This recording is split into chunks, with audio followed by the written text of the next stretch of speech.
what's up mga kasaitams, mga idol. Tingnan nyo mga kasaitams. Sa halagang 64 pesos.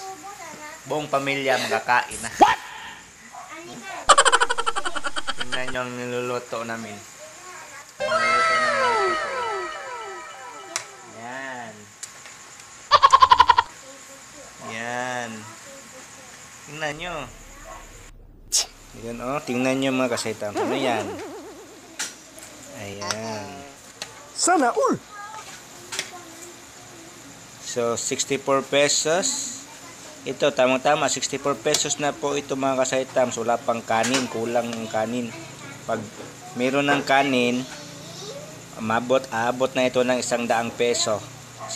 100 pesos. Ayan, ang aming meals ngayon.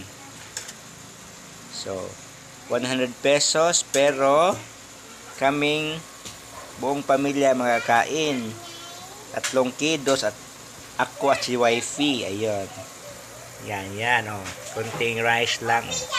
Tingnan nyo. So, sa halagang 100 pesos lang yan ha. 3 cups lang yan na rice. Oh. 3 cups lang yan na rice.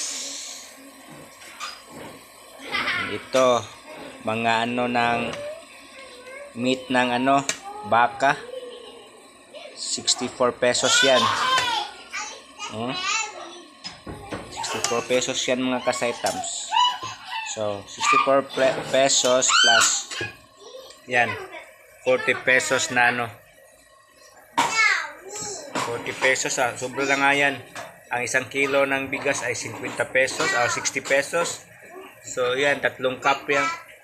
3 cups lang yan mga kasaitams. So, makakain na kaming buong pamilya. 3 kilos at saka ako at si wifey.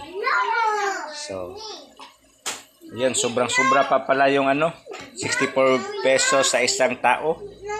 Every meals. Ayun. Sobra talaga. Sobra pa talaga yun, Sobrang-sobra pa. So, may masarap ka ng ulam. Baka yan.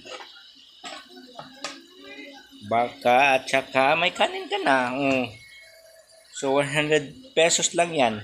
104 pesos. 64 itong meat. Beef meat at saka yung kanin. 3 cups lang yan na kanin gani.